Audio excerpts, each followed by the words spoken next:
Okay, I hope you guys can see me okay. I'm Dr. Boyce Watkins from Your Black World and the Black Business School. Go ahead and come on into the chat and hit the thumbs up button, share and subscribe button, and everything else. I hope you guys are doing well. Let me just really hop into this topic. And as you guys come in, please shout out your city, shout out your dream, shout out your business. Let us know who you are, where you're from, everything else. This is the home, in case you're wondering, in case you did not know, this channel is the home for intelligent black people. So if you're not black and intelligent, you may want to get the fuck out because this may not work for you. You ain't got to be intelligent. You just got to want to be intelligent. So if you are intelligent or want to be more intelligent, then this is the place for you. If you're ignorant, then I'm sure there's something ignorant you could be wrapped up in. I'm sure they got plenty of ignorant content out there for black people. So anyway, what's going on? I see Detroit and McDonough, Georgia for is that Lulis? And Anastasia, Hattiesburg, Mississippi. He says, unfortunately, that is so funny. Do this for me. As you shout out your city, okay, I see Houston in there. Also, take the time if you feel up to it to check out allblacknationalconvention.com and come to the convention. We are at the All Black National Convention all weekend long, which is a weekend of power and blackness and potential and capability for our community. So feel free to come check us out in Houston. We got a lot of great people coming through, and we're also showing the live stream. If you want to join the live stream, we have an educational streaming platform at allblackeducation.com. It's allblackeducation.com. So on that platform, you can get access to all of our previous conventions as well as the events that I've done with other people like Louis Farrakhan and stuff like that. And it's great for the whole family. You get access to black movies we've made and everything else with Boyce Watkins films. So we're really trying to get the work done for the community, and we want to make you better off in the end. So here, let's jump into this conversation real quick. Okay, so first of all, I want to say this. My thought was that I wanted to provide a context and a perspective on something that involved the rapper T.I. and Pastor Jamal Bryant. And the reason I felt compelled to speak on this matter is because I respect all these guys. Also, their common connector is Killer Mike, and they're all down in Atlanta. I was just down in Atlanta, and I went around the city with a brother who actually works with World Star Radio. I don't have his name in front of me, but he's a very good guy, and it was a great experience. And also, I talked to Pastor Jamal Bryant on the phone when I went to go to my grandmother's grave. I don't know if y'all remember that. I was on the 12-mile run with Alicia, and I ran to my grandmother's grave. I hadn't seen her for years, and we and I saw her for the first time since 2013. But she was buried. She's not alive. But it was very emotional for me.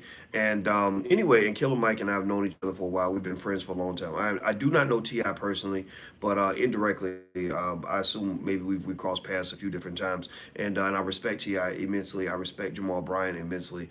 And so I'm not interested in being critical of anybody. But I wanted to kind of break some of this down and kind of give a point of view that we might want to consider as we think about this, because money is my thing. Money is what I do. My PhD's in finance, and so I spend a lot of time thinking about how money affects life, how it affects society, how it affects our choices, how it affects everything, right? How it affects everything, and so I really think that there may be some points of view that could be laid out that could give you a way to look at this. And if you don't like what you hear, that's cool too. Do me a favor, please hit the thumbs up button. Please hit the thumbs up button. If you haven't done that yet, hit that the thumbs up button and the notification bell so that you'll know when we go live on this platform. This is the best platform on the internet because we keep it intelligent. And no idea that you hear here is going to be commonplace or simple. Everything here is radical and intelligent and progressive. So we're here to grow. We're here to build. We're not here to bullshit. So let me just tell you this. Okay, so basically, from what I'm reading, from what I've read, I read on EUR Web. I know the owner of EUR Web, and I've known him for a while. And I read an article about this weird thing that happened with Ti and this the pastor Jamal Bryant. I don't know Jamal that well. I did talk to him on the phone once. He was connected to me by somebody that I respected, and I respect Jamal Bryant immensely as well. And so basically, the Kanye West apparently came down Sunday service performance. Apparently Kanye's now working the churches and going there and pushing his next album in the churches. And Kanye, Kanye's gonna be Kanye. He's just, he's a guy that makes music. He's very, very eccentric, and it was really fascinating to me that this guy went from being the most hated Negro on earth because he had on a MAGA hat, and then now he's suddenly loved again because he's performing in churches, right? I don't know. Did anybody else think that's a little bit weird that he went, back and forth, that he went from MAGA hat to now he's like back in the good graces? In case you ever wonder, like, first of all, I'm gonna say this: my opinion of Kanye never changed one way or the other. And, I didn't care. I don't care if you vote for Republican or Democrat. That does not make me think you are a lower quality person because you did not vote for the same white man I voted for.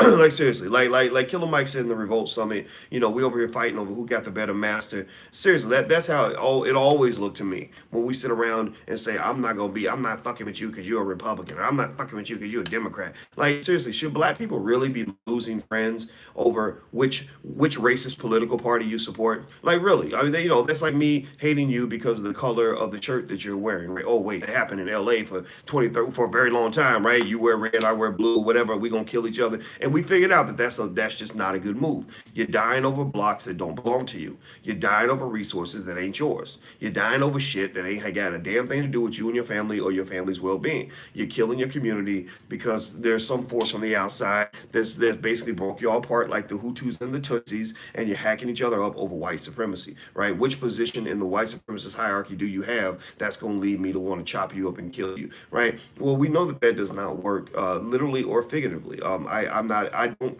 have a single friend I will ever lose because they voted for a Republican. I'm just going to tell you that right now. That stuff is bullshit. And I am back on the topic. So if your attention span is too short, you probably want to get the fuck out because I'm gonna break it down the way it needs to be broke down. So I see a brother saying, get to the point, Doc, get to the point. When motherfuckers talk like that, I tell them to leave because this is not your platform. This is not where you need to be. You need to go home. Get out. Because we don't do that short attention span bullshit. We break it down the way it needs to be broke down. So the Hutus and Tutsis analogy basically explains what I really see happening in the black community. I love T.I. T.I. is great, by the way. I love him. But I did not necessarily feel comfortable with the whole hit thing between him and Candace Owens at the Revolt Summit. I don't know if anybody else saw that, where he really jumped on Candace Owens and like, because you're talking about some bullshit, and everybody's clapping, and I think he saw the clapping as validation that his point of view is the correct one, where really it's a validation of your popularity more so than your accuracy in the point that you're making. Now, mind you, though, Candace Owens is a stooge for Donald Trump. Candace Owens deserves to be, critiqued for her position. She deserves to be criticized for her undying loyalty to this man who is basically an arrogant prick. But we too, at the same time, must also be criticized for our undying loyalty to a political party that has the Democratic Party that has incarcerated more black men than anybody in the history of this country, or at least in the last 50, 100 years, that has sat in the throne of communities that have fallen to pieces. That has ignored and disrespected the shit out of you for I don't know how long. That has gotten you lined up at the polls like little chimpanzees and had you out here voting for people that didn't do shit for you once they got in office. That I went on a run right through West Atlanta, and when I ran through West Atlanta and I saw all the decay and all the destruction and all the burned down houses and abandoned boarded up buildings and all this other stuff, my first thought when I was running with Alicia, I said, who is in charge of this district? Why is this district so torn up? Like, what's going on over here? Like, what is happening here? And here's the thing, right? I saw all these brothers on the corner, and I'm talking about it at TI City of Atlanta. I'm talking about Jamal Bryant City of Atlanta. I'm talking about Killer Mike City of Atlanta. And I saw all these black men standing on the corners in front of the stores, in front of liquor stores and whatnot. Only time I saw white people was when they were wearing construction hats because they had been paid to come down to your hood and build buildings and shit. And none of those jobs were given to the. So you got black men, unemployed black men right across the street, and they got white people. They're importing white people to come in for a couple hours while it's safe to make money out of your hood. And why do I make this point? Why do I make this point? Well, because sometimes we miss the mark when it comes to who we criticize for the downfall of our community. Sometimes we miss the mark in terms of where we need to really point our attention. I don't really necessarily, I saw T.I. critiquing Jamal Bryant over the offering, right? Basically, it seemed T.I. felt that the offering was increased because Jamal Bryant knew that him and Tiny was coming into the building and that they were bringing a lot of people with them. And that is going to be a money thing, right? That's going to increase attendance, which increases revenue and everything else. And he effectively, from what I have read, I don't want to misinterpret his words. From what I have read, he came into the church and felt that Jamal Bryant had basically, sought to see this as an opportunity to get additional revenue for the church, right? That basically he was making the argument that he increased the offering because T.I. was there, T.I. and his wife Tiny were there, and there's a picture T.I. shared on his Instagram, which has millions of people on it, that basically, made that point, right? And I can understand that, right? And I'm not going to presume to know everything that happened, in that situation. But what I am going to say is this. Here's what I'm going to propose to you on this, right? I'm going to throw this out there. I'm trying to figure out if we maybe have to understand that we got bigger fish to fry than to simply go fry each other. I'm going to propose the possibility that perhaps this is a discussion that could have been had behind closed doors, right? I'm going to propose the possibility that perhaps, despite whatever flaws you may feel that he has, whatever imperfection you may observe in pastors like Jamal Bryant, I know a lot of issues. A lot of people have issues with the church. Like I don't even go to church. I don't go to church. But I got a daddy that's a pastor, and I grew up in church, so I respect the church. I just don't want to go. I don't have no problem telling you that I got games to. One time, here's the issue, right? I'm trying to that are bigger than the church. And let me make this argument for you. I'm about to do a quick Johnny Cochran for you real quick because I'm like Johnny Cochran. If the glove don't fit, he didn't do that shit, right? If the glove don't fit, he ain't did that shit. So let me throw this out to you. In terms of a couple of thoughts. Hit the thumbs up button. Please hit the Houston. It's allblacknationalconvention.com if you want to roll through, or you want to watch the live stream. It's allblackeducation.com. Feel free to check it out. All right. So here's the thing. One thing that Jamal Bryant, said in response to T.I.'s statement. T.I. went to his podcast called Expeditiously, and he talked to Killer Mike about his frustrations about the offering. And in fact, I'm gonna try to pull up the article so I can really make sure I don't mince his words. But he basically seemed to imply that Jamal Bryant, as a result of T.I. being there, was able to make money, additional money, from his appearance, from him being at the church. Let me see. The church is no. It's here we go. New Birth Missionary Baptist Church, and I'm reading here. I'm reading on the Christian Post. It says, here we go. Speaking for Killer Mike last Thursday, T.I. explained his, noting that Hilliard, pastor emeritus, so he's speaking about the guest preacher, Bishop I.V. heard to say, he says, get your blessings heard. Yeah, this is extortion. At this point, you're telling these people that they will not be blessed unless they give their money to you. And this is the problem I have with black churches. This is why I made that face. Okay, and the problem is with all from the article, it says, or preacher, so to speak, said T. No game on me. I will not be extorted. Okay, now I think that's a good point in the sense of I'm not going to let anybody, pimp me out of my money. I'm not going to let anybody tell me, that I have to give them money to speak to have God hear me, right? By the way, you guys are saying, no, you can't hear me on the stream. Can you hear me on the stream? Give me a yes if you're able to hear me okay. Let me know if you can hear me okay. He says, I think it's an offense to the Lord. It's an offense to say, give $1,000. I think it's an offense to the Holy Spirit to place a price on the gospel. I'm done with it. I will never again ask you to give $1,000 or whatever, because I think the Holy Ghost is just fed up with it. Oh, so, first thing I will throw out there is, again, I say these points. All right. You know what, guys? What I'm gonna do is I'm gonna shut down the stream. I'm gonna just record a video, and I'm gonna load the video directly up to the system. So sorry about that. Yeah, you guys are able to hear me better. Are you able to hear me better? If you can hear me better, give me a yes. Let me know if you can hear me better. All right. So here's the deal, right? Now, the first thing I think that we have to understand is that there is no requirement that you give money when you go to church, right? There is no requirement, right? I'm sure if you went to church and didn't give the $1,000 or didn't give $100 or didn't give $10 or whatever, I don't think that they're going to, lock you out of the church and tell you can't come back, right? I don't think that they're going to tell you you don't belong here, you ain't allowed to be with Jesus because you did not give you $1,000. I've never seen a church do that. If a church does that, then that's bullshit. I can't support that, right? Now, mind you, though, there is a bit of a guilt trip, right?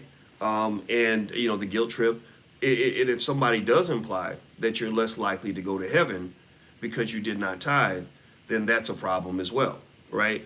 Now, here's the thing, though. Here's where I wanted you to circle back on that. One thing that Pastor Jamal Bryant said in his response to TI, which I did not disagree with entirely, is he basically made, a really good point where he was basically saying, he was naming all the things that his church has done for the community. He talked about scholarship funds that TI was not asked to donate to. He talked about hurricane relief in the Bahamas that TI was not asked to donate to. He talked about 5,000 pairs of shoes that they gave children when they went back to school that TI was not asked to donate to. He talked about young people that he put through school that TI was not asked to donate to. He talked about hungry people that they have fed, thousands of hungry people they have fed that TI was not asked to donate to. And here's the thing, all these things cost money. All these things cost money, right? Whether you're doing a little work or a lot of work, all these things cost money. Scholarship funds cost money. Having a building, that people can congregate in every Sunday costs money. Paying that electricity bill costs money. Paying that staff costs money. Going around the world to help people in poor countries costs money. Doing work in the hood costs money.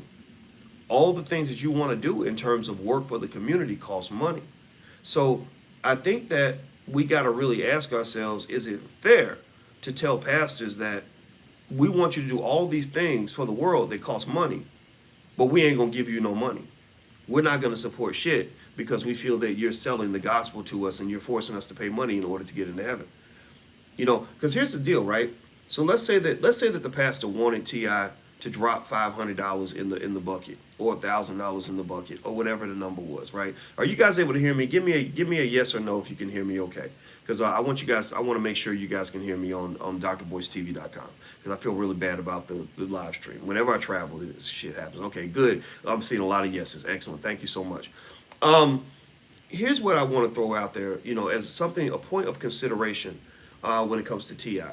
Now, T.I. mentioned in his commentary also that he had just finished fellowshipping at Magic City, right? Y'all know Magic City, famous strip club, very talented people at Magic City. I went there one time because my brother had a bachelor party and I was the best man, so I had to go with him wherever he went. I ain't gonna lie, I don't go to strip clubs. I don't want nobody TMZ and me talking about Dr. Boyce was hanging at the strip club looking for conscious strippers. I do not do that. That's not how I roll. But it's no disrespect to people that do that. I just know I'm a black man in the Me Too era and I ain't trying to get caught up in no bullshit.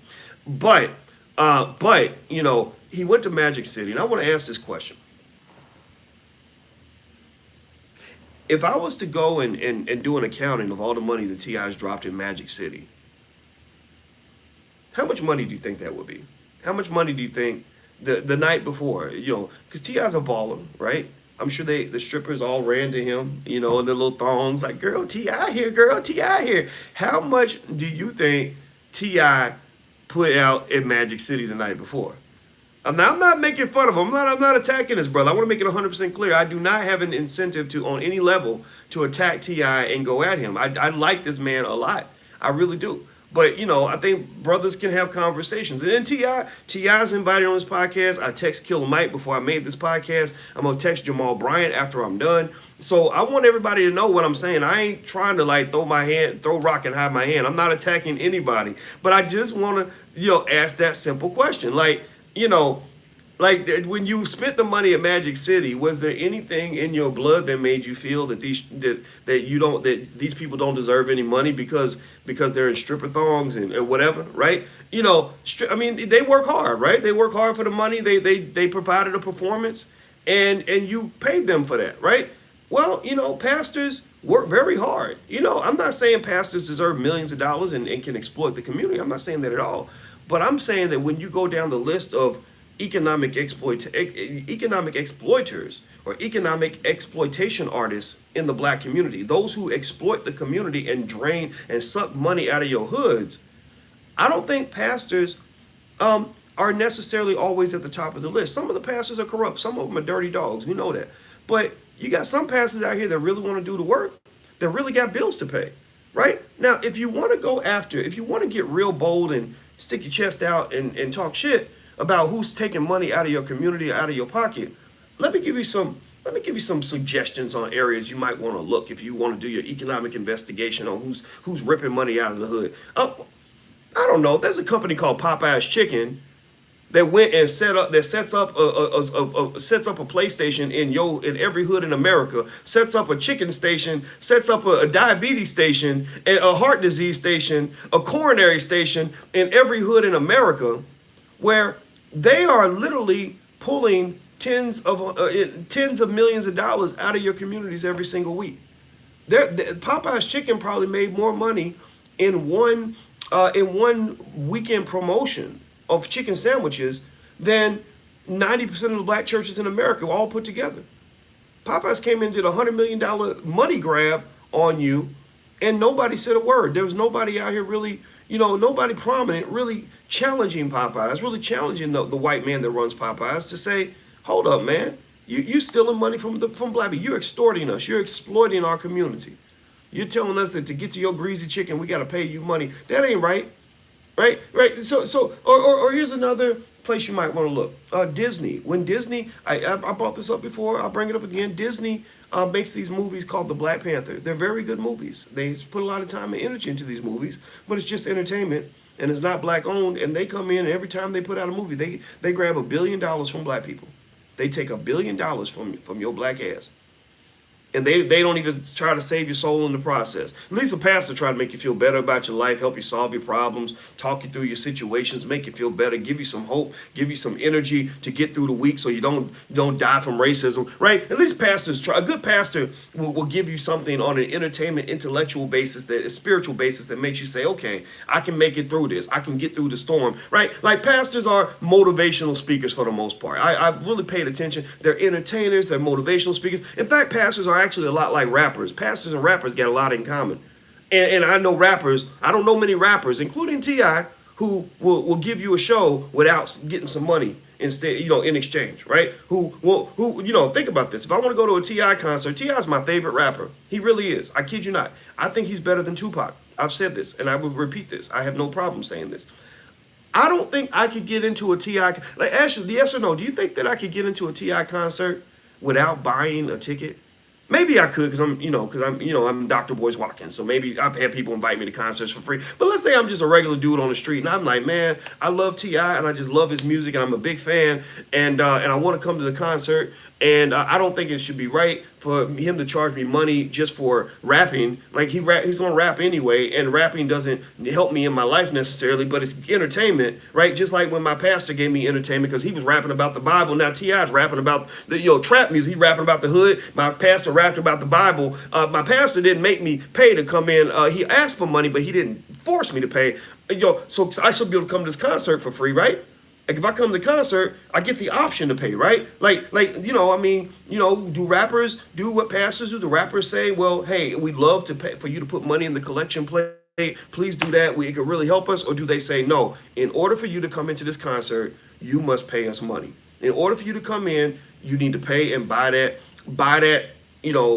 ticket to get in, right? Now, does that make, rappers corrupt inherently? No, they're not. That's not a form of corruption. Charging for a ticket price is not a form of corruption. But at the same time, T.I. will make it very clear in his music, and I listen to all of it because I love this brother. I love his music immensely. T.I. will make it clear that he is not a nonprofit organization. Right? T.I. will make it clear that he is not broke. T.I. will make it 100% clear that he was on that private jet and that he, that he wasn't just renting the jet, or that it wasn't somebody else's jet, or maybe, I don't know if he has a private jet or not. I don't count that man's money, but I know T.I. loves to talk about how much money he has. And I think that that's fine. I think that's okay. But I want you to ask yourself, in the scheme of things, in terms of what's, what gives the most value to the community, which do you feel? It's not even a competition, but, I think that one can easily make an argument that, trap music about my days in the dope game is not much more valuable than a pastor's sermon about how you can overcome the problems in your life. In fact, some would actually say the sermon has more value, adds more value than some of the music out here. T.I. took a picture with a guy named 2 Chainz. I'm not as polite when I talk about 2 Chainz as I am about T.I. because I remember when I went to Morehouse College to speak. It was one time Morehouse had me in. Universities and HBCUs, they don't bring in people like me because I'm a little bit too radical, and I understand I'm hard to digest because I tell you too much motherfucking truth, and I'm going to do it anyway, whether you like it or not. So Morehouse, I went to go speak at Morehouse. Right before my grandmother died in Atlanta, and my grandma was with me, and a young student came up to me and he said, Dr. Boyce, sometimes we're confused. He was real naive and honest in his comments. He said, Dr. Boyce, sometimes we get a little bit confused about the messages we get from people in your generation. And I said, what do you mean? What do you mean? He said, well, on Morehouse's college campus, one week they got you coming in and you're talking about education and building wealth and empowering yourself.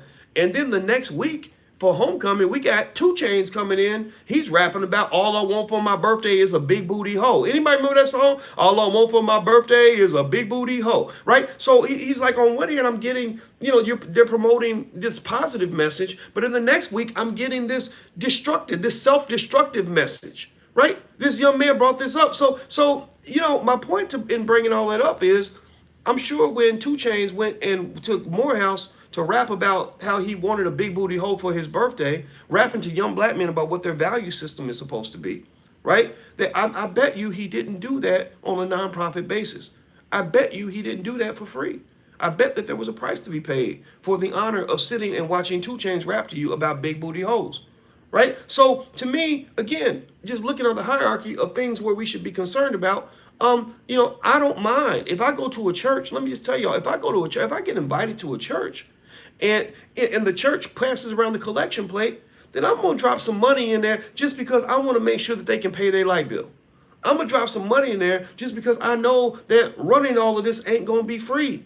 I'm gonna drop a little money in there because I like your scholarship program. I don't know if the pastor's driving a Bentley or a Toyota. I don't care. I don't get pleasure watching a black man drive a Toyota because he's trying to prove that he is so pure that he's gonna be broke just to make everybody happy. I don't believe that. I believe that if somebody's giving you a good service, if somebody's making you feel better about life, if somebody's giving you the energy to get through your motherfucking week, then why not give them a few dollars when you're ready to drop $1,000 on an iPhone?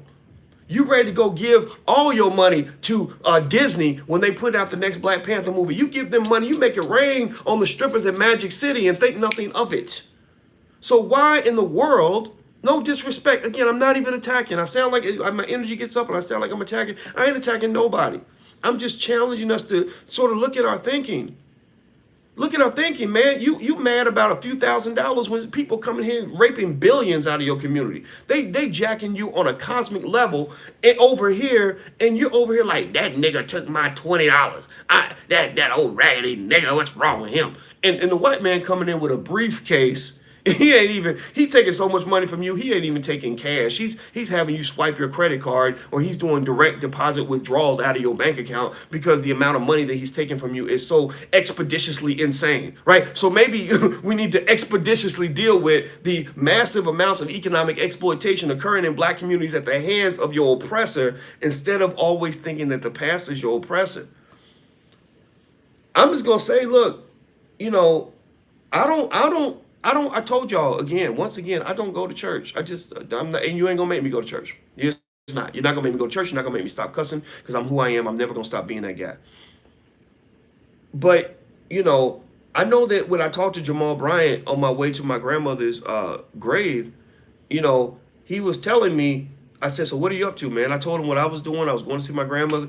And I said, so what you got going on today? Because we were trying to see if we were going to have a little meeting and talk and everything. He said, we're over here building houses in the hood for I don't know if it was Habitat for Humanity, but it was a project they had where they were building houses in black neighborhoods. Now, do I know, maybe that's a front. Maybe he's like pretending. Maybe he's really jacking millions of dollars and just building houses on Sunday afternoons just to pretend to be something different from what he actually is. But I don't think that it's right for us to just automatically assume that because the man is prominent or because he's got a big church that he's necessarily trying to rob and rape and destroy black people. I know most of y'all, how many of y'all, give me a yes or no, give me a yes or no. How many of y'all have spent in the last year, spent a Sunday afternoon hammering away on a house that you were building for somebody, and a house that you were building that you ain't even gonna get to live in? How many of y'all were doing that? How many of y'all in here we're building a house for somebody just so you could give it away. On any Sunday, pick any Sunday in the last 2 years. How many people have done? I haven't. I haven't done that. Right now, this is not me putting anybody on a pedestal. Maybe on the part of Jamal Bryant, and I'd be curious. I'm gonna invite all these guys onto the podcast. I'm gonna invite Ti. I'm gonna invite Killer Mike. I'm gonna invite Jamal Bryant. All of them can come in and share their perspective and point of view, and I'm gonna talk to them privately and publicly. So I'd be curious. Like, okay, New Birth is a big church. They had the scandal. They had the whole issue with Eddie Long before Jamal Bryant came in. I'd be curious. Like, okay, when the money comes in, what sort of public accounting is there that people can go review to make sure all the salaries and everything is in line? Like, is there anything out there? And I'm sure that there's a response to that. I presume that there's decent governance over the church where a bunch of money isn't being sort of pulled out of the tailpipe. But if there is, I think that people should just not necessarily go in the direction of assuming that every black pastor is a fraud. I also think that even if they are not necessarily living in the lap of poverty like we would like for them to, I argue that the CEOs of these companies that are taking money out of black communities are living much better than that, right? I've met the CEO of the Air Jordan brand, and he's got more money than Jesus, black Jesus, baby Jesus, and white Jesus all put together, right? Like really. I've met the CEO of the person that sells Air Jordans in hoods, and he's doing very, very well. He probably has more money than Jamal Bryant and you and me and all of us put together. He's a good guy. He's a brother. But he's doing well. Nike does very well from all the Jordans they sell in your hoods. I will tell you that the CEO of Popeye's Chicken is living very well. And I guarantee you that there has not been a single Sunday in his life that he was in West Atlanta or in the hood of a black community hammering away building a house for somebody. Only thing he gonna give you is some motherfucking diabetes and heart disease with that greasy ass chicken. That's all he's gonna give you. He's not gonna give you any form or of significant community support.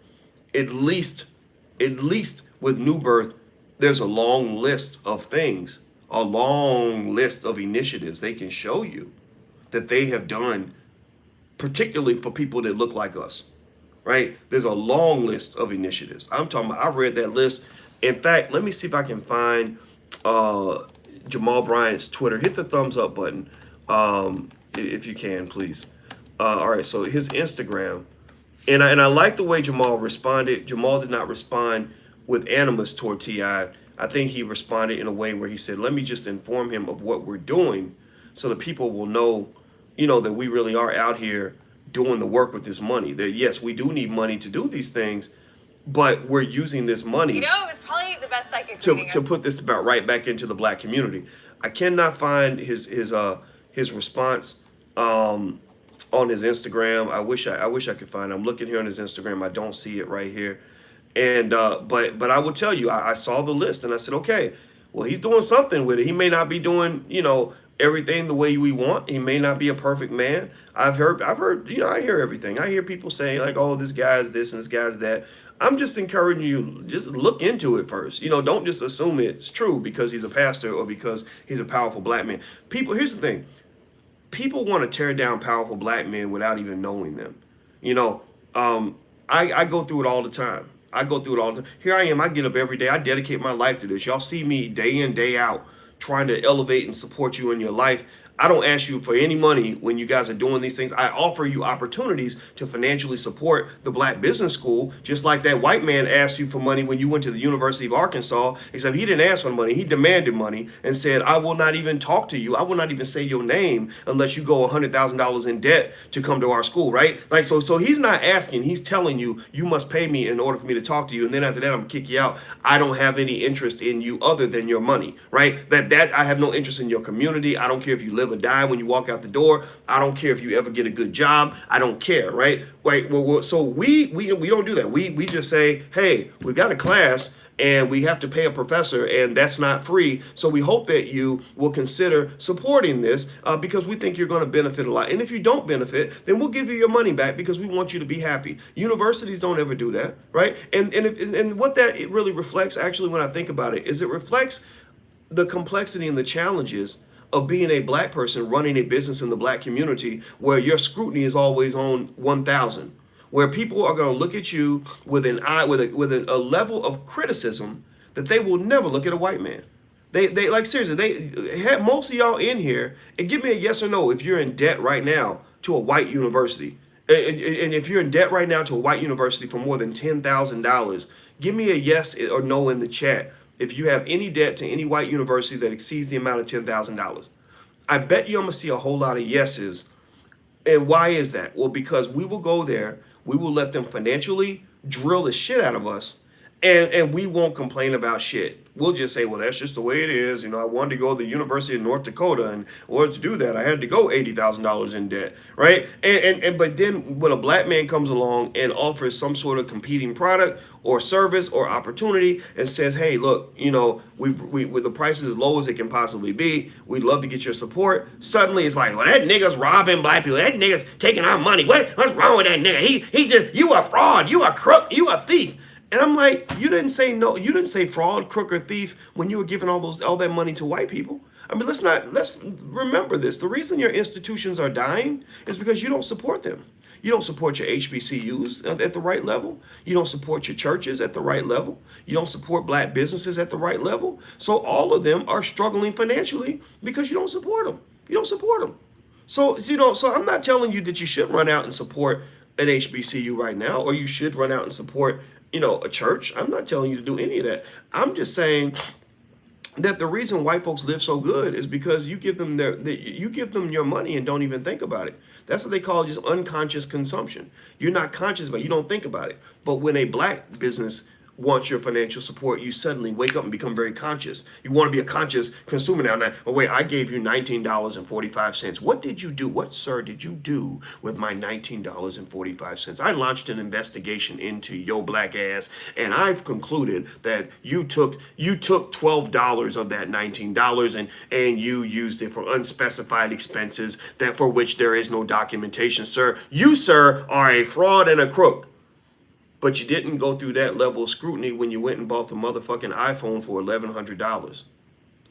You didn't do your internal investigation when you went and bought fast food at McDonald's and Burger King and Taco Bell and all these other white companies that are taking money from you and giving you poisonous food in exchange, right? You didn't do the internal investigation when you went to University of Southern California and spent $200,000 for a bachelor's degree that can't even get you a decent job. You didn't do any of that scrutiny. So at the end of the day, you know, I think we got to get away from this economic self-hate. You know, like people have asked me extensively about things like, for example, Umar Johnson's school. They've asked me, you know, they ask me all the time, like, what do you think about Umar Johnson's school? Do you think he exploited black people, blah, blah, blah.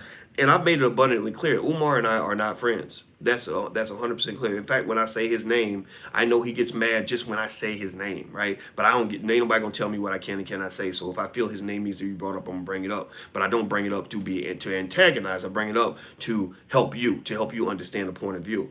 But here's the deal, right? I tell people, I say, yeah, I really have doubts about the school being built. I think it could have been done better. I think there could have been better transparency about what was done with the money.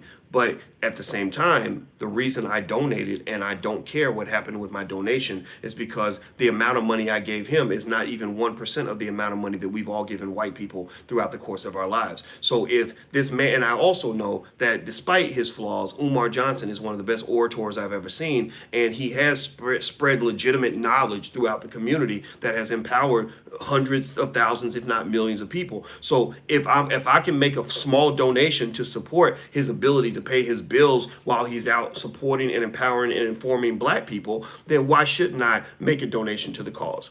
So my position was not to say, I think you're a terrible person because you took my $50 or whatever it was I gave and you didn't tell me what you did with it, or you used it to pay for your personal expenses. My critique would be more so on the, like, how can we do this better? Or how can I help support what you're doing? How can I help you get the school built? But it's not on one of these, like, that nigga stole my money types of mindsets. That's what we carry around. We carry around this whole, like, what did you do with my $25? Well, that's $25. Many of y'all have made $50,000 a year or more, and you don't know where any of that money went because that money went into the hands of white people. Seriously, really, the percentage that of your income that you use to support black businesses is so damn small that your businesses can't even get off the ground. And the amount of money that you use to support white businesses, Asian businesses, Jewish businesses, Arab businesses is so high that they're able to send their children to college off of your money. They're able to build trust funds for their grandchildren off of your money. They're able to expand to 25 locations, one near you, off of your money. Right? The way your mass consumption, when you go buy hair weaves, do you question the Asian merchant about what they're doing with the money that you spent on their hair weave that you didn't even need because you're a black woman and you're beautiful anyway, but somebody taught you that you need to look white in order to be attractive? Right? When you went and again, I go back to TI. Like, I'm just kind of like, come on, man. Like, I mean, I ain't even dissing TI because he's my favorite rapper, man. Like, I love this guy immensely. But I'm like, bro, like, you're in the hip hop culture. Y'all, the hip hop culture is all about Louis and Gucci and Prada and Venti and all that other bullshit, right? And not one time have I heard any of the rappers come together as a consortium to say, we feel that these European white men are exploiting the black community. They're selling us Gucci bags that cost them $10 to make, and they're selling them for $600 in the hood. We need to go get their ass. Imagine this. Let's flip the script. Imagine if Pastor Jamal Bryant, or any pastor, let's not even talk about Jamal. Imagine if there was a black pastor who had a fucking handbag that he was making for $10 or $20 in Asia, and we found out that this Negro was selling them in the hood, selling these bags in the hood for $500 a pop. What would happen to that Negro? What would they do to him? Somebody tell me, what would they do? What would they say? How would they respond? How would the community respond to that? They would chop his balls off expeditiously. They would lynch him faster than a white man would. They would take his ass out in a second. And somebody mentioned Kanye. I mean, again, God bless Kanye. Kanye's from my city of Chicago, and I don't know Kanye personally, but I know we know of each other. I think he mentioned my name once or something, and we know some of the same people. And I love him. I really do. But, I'd be curious to know, Kanye made $150 million this year. $150 million. How do you make that money? Anybody got a guess? Anybody ever heard of the Air Yeezy sneaker? He sold Adidas sold $1.5 billion worth of Air Yeezys.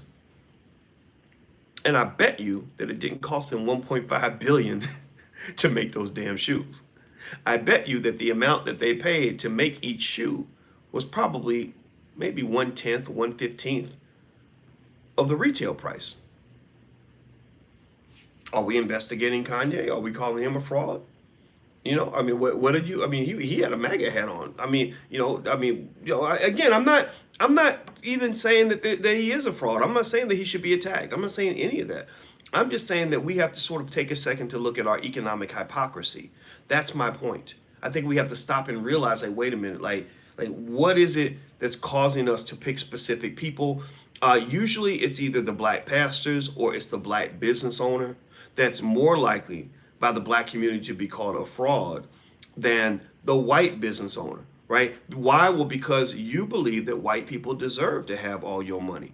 You don't believe black people deserve anything. You believe, you like that nigga should be poor like me. That nigga should be poor like everybody else. If you're doing better than other people, then you must be fraudulent. Something must be wrong with you. And I think that that's a problem, especially coming from rappers, because remember, you can easily argue that when I go rap and make an album and people buy my album and I make $10 million off that album, that you can question how much real substantive value I'm adding to the lives of the people who spent money on my album. I don't question that. I think, again, I told you, I was happy to pay for T.I.'s music because it's good. I was happy to pay for his music because I thought it was great. I mean, some of his songs are like my favorite songs of all time. I got songs from T.I. from 13 years ago that I still listen to, that I just love. I mean, literally, I'm not talking, when I say I'm a T.I. fan, I mean, I listen to him about 5 times a week. Like really a T.I. fan, right? And so, I've never had an issue. I've never wanted to call him a fraud. I never wanted to launch an investigation into how he got so much money. I assume he got his money because he's talented, and whatever he's putting out, people will enjoy it. Same thing can be said about a singer, a comedian, a speaker, or anybody. And so a pastor is very similar to a rapper. A pastor stands up, rappers stand up in front of people, pastors stand up in front of people, rappers open their mouth, and pastors open their mouth, and a good rapper speaks, something amazing comes out, and people pay money for that. When pastors speak, something amazing comes out, and people pay money for that. That is almost an identical profession for the most part. Identical. The only difference is that a rapper can tell you, look, I made 100 million off of y'all last year, and we think that's great. We'll cheer for that. But a pastor says, I made $100 million off y'all last year. We'll say, you're a fraud, you're a scumbag, you work for the devil, you're exploiting people.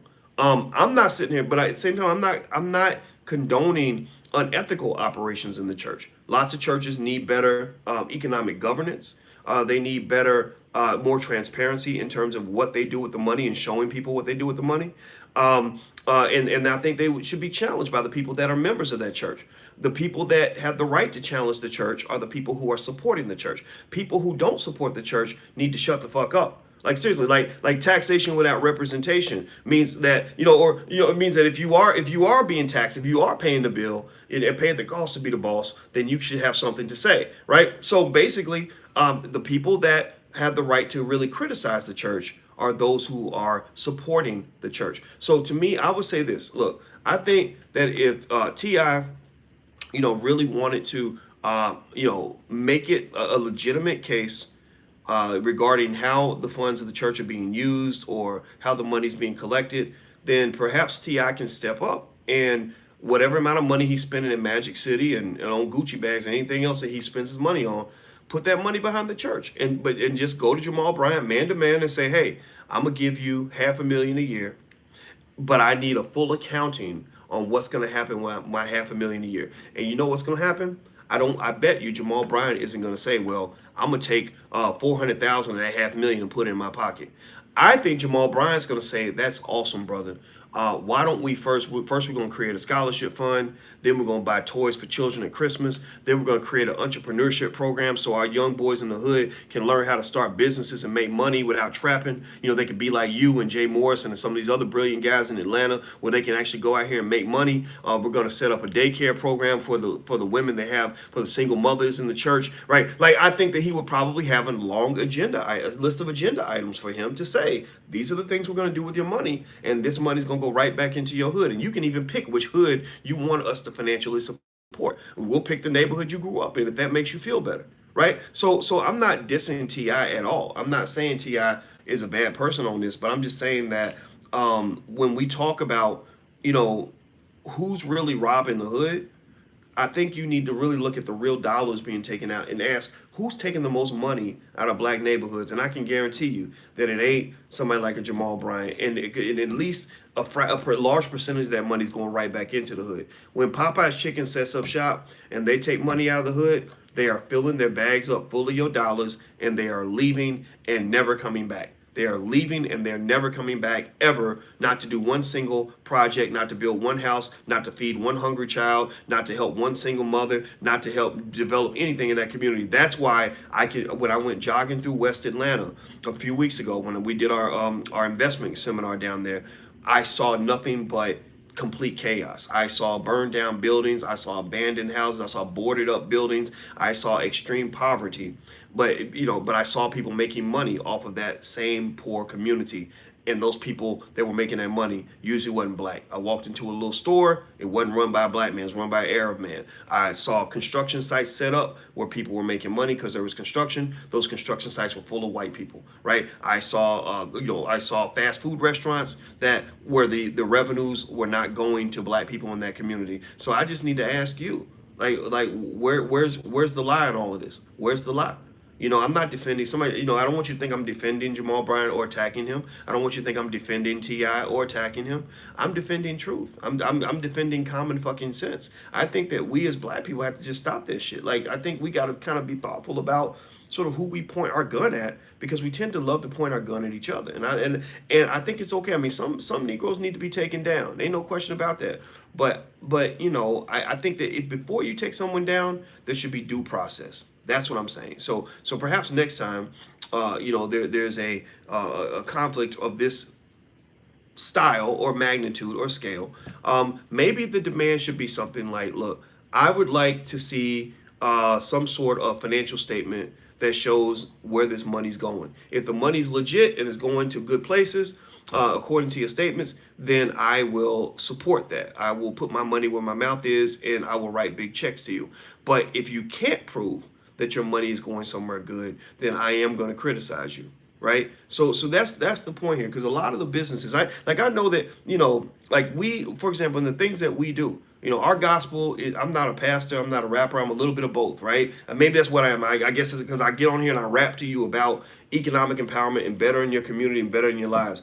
And we ask for money, and the reason we ask for money is because shit ain't free. When we held this convention, you have no idea how many thousands of dollars. We had no corporate sponsorship, because white people don't, when you're a black business, it's hard because you get boycotted by black people and you get boycotted by white people. So ain't no white people paying no bills up in this convention, right? And a lot of black people won't help us pay the bills, right? But if you want to know what happens behind the scenes, well, I get thousands of dollars in hotel room fees. I get thousands of dollars in airline ticket costs, thousands of dollars in shipping costs, thousands of dollars in marketing costs. And the only way you can pay that is if somebody's helping you pay the bill, right? And so you run a business. What you do is you offer a value in exchange for the money that you ask for. I'm not saying to you, hey, give me a donation. Everybody just donate and give me money for free. Give me money for nothing. No, I'm coming to you saying, look, hey, we got something of value. I hope you'll take a look. I hope you'll give us as much consideration as you gave white people. I see, hey, black people, I see that you bought some Jordans and an iPhone last week in a Gucci bag.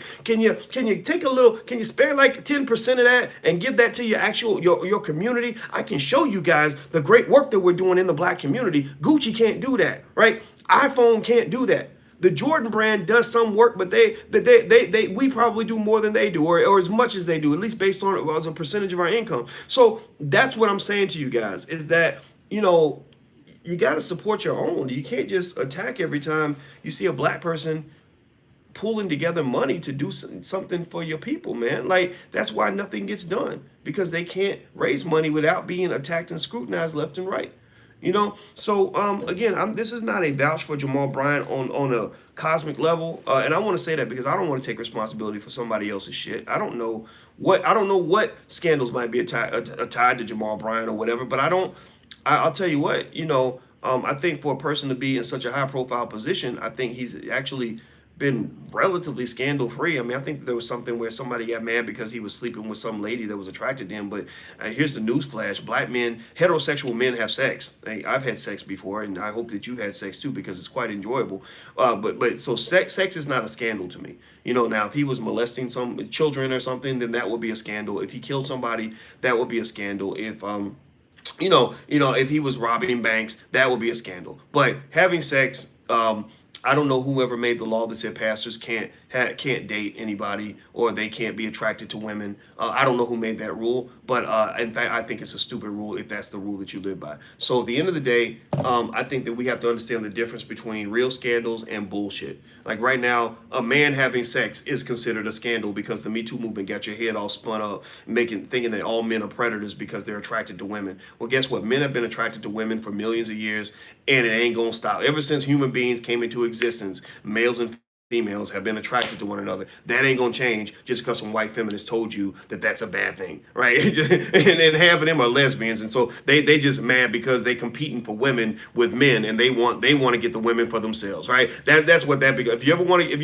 you're a woman and you ever want to be hit on, and you ever want to be sexually harassed, go to like a feminist rally. like you'll get harassed. They'll harass the shit out of you because they got all the men out of the room. So there's no disrespect to anybody, but I think a lot of that stuff is stupid. I think that we have lost our common sense as a society, and I think that we should know the difference between what is a legitimate concern slash legitimate exploitation versus something that's just kind of puffed up and blown out. So anyway, I'm out of here, guys. I'm about to go. Thank you for listening to my perspective. I submit it humbly without assuming that I know all the universal truths. I don't. I know I talked a little bit longer than I planned to, but I had to get it all out, so I appreciate you guys listening. Don't forget, guys, we're in Houston this week for the All Black National Convention. If you want to keep it 100% real, 100% honest, 100% black, you should come out. It's allblacknationalconvention.com. We have no corporate sponsorship, no government sponsorship, so we're able to say whatever the fuck we please, and these conversations are productive, and they're strategic. We make plans, we execute plans, we help people make money, we help people get to where they want to get to in life. This is not your typical conference, so I think that you guys may want to give it a shot. Allblacknationalconvention.com. If you want to watch the live stream, go to allblackeducation.com, where you can see all the conventions that we've had to this point. All of them have been very effective, and I'm very, very proud of them because this was for black people, built by black people, and this is not black liberation brought to you by McDonald's. This is black liberation brought to you by black people, and I think that's where we've been revolutionary on this front. So even the Revolt TV Summit, I think God bless them, but even they had they get the corporate sponsorship, and that's what allows them to function. We don't do that. We literally are able to set up our business model in such a way where we're able to truly be as independent as we want to be and say whatever needs to be said. And I think that you got to understand that's very important. Freedom of speech ain't free. You got to pay for that shit. If you can't pay your own bills, then take freedom of speech off your agenda, because freedom does not belong to those who are either afraid to die for it or afraid to pay for it. So if you won't die for it or pay for it, then don't ask for it. That's the rule of the world. So anyway, take care, guys. Hit the thumbs up button, hit the share button, hit the subscribe button. Also, if you want to get started in the Black Business School and take a look at what we have, we actually have a free membership, so money's not an issue. If you're broke and struggling, that's okay. We want to get you out of that spot. So go, and you guys know me, I've been a finance professor for 25 years, so I know what the hell I'm talking about. So go to theblackbusinessschool.com. We have enrollment specialists that can talk to you on the phone, on via chat, video chat, all of that, and get you started. So it's theblackbusinessschool.com. THE, that's theblackbusinessschool.com. All right, guys, I'm out of here. Have a good day. And once again, last but not least, no disrespect to anybody involved in this conversation. I love TI, I love Killer Mike, love Jamal Bryant, and they're all invited to come in here if they have another point of view, and they can even cuss me out if they want to, and I'll listen, because I don't know all the answers, and I'd like to really get more perspective on this. I think these are all great black men, and I don't think that they should be at war with each other ever. And I think even TI understands that, because I think that he kind of toned his comment down a little bit afterward. So I'll see you guys soon. Take care. Have a good day. Peace.